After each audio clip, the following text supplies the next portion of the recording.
n'entend pas le moteur.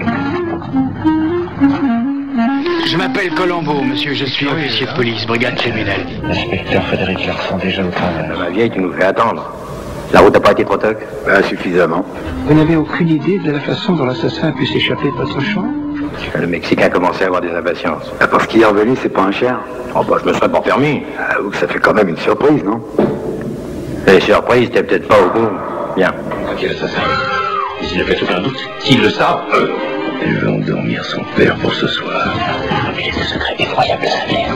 C'est quand même troublant, non?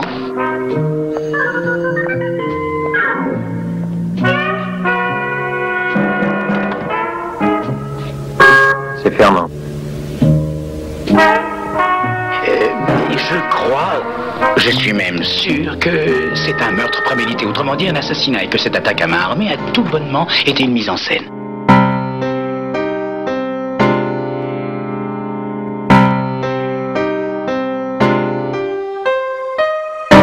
Je suis le lieutenant Colombo de la criminelle.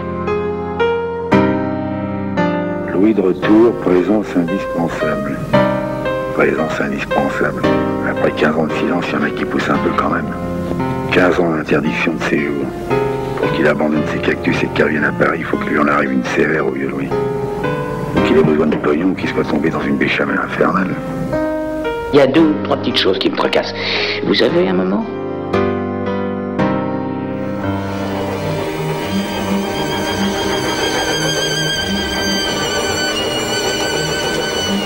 Non, une sorte d'intuition.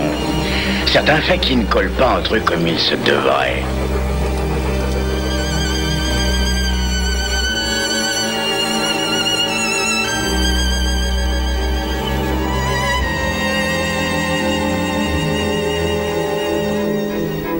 Un crime affreux vient d'être commis au château du Glandier près de Corbigny, chez le professeur Stangerson.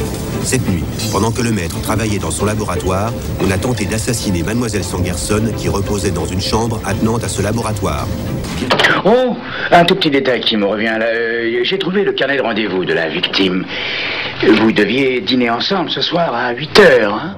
Bien que le château du Glandier soit gardé par de nombreux policiers, nous avons pu du moins établir un enchaînement précis des faits, d'après le précieux témoignage du père Jacques, fidèle serviteur de la famille Stangerson, qui se trouvait dans le laboratoire avec le professeur et sa fille Mathilde.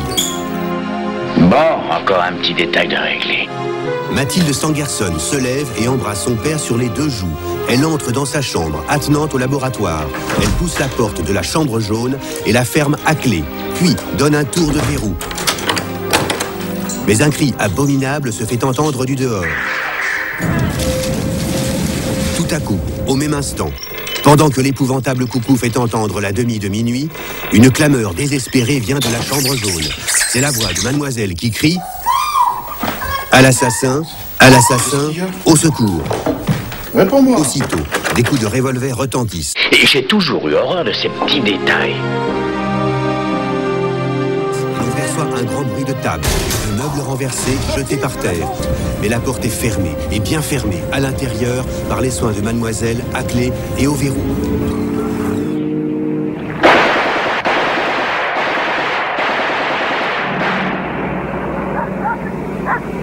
Voyez-vous, c'est toujours grâce à ces petits détails insignifiants qu'on trouve la solution. Tenez, par exemple, je vais vous en révéler un autre.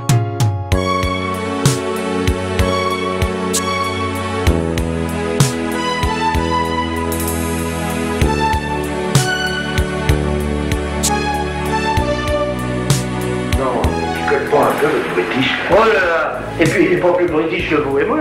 C'est une découverte du Mexicain. Il l'a trouvé où? Ici, il l'a même trouvé devant son coffre-fort. Il y a 17 ans de ça.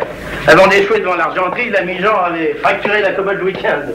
Le Mexicain lui est tombé dessus juste au moment où l'artiste allait attaquer les blindages au chalumeau. Je vois d'ici la petite scène. On pourrait peut-être prévenir la police. Vous voulez que le Mexicain se retourne dans sa tombe, non? Sa fille recherchée par les perros. Il y a vraiment des jours où vous déconnez ferme. Demande pardon, mais je ne suis pas très bien de raisonnement, là. Mon cher, nous avons de la visite.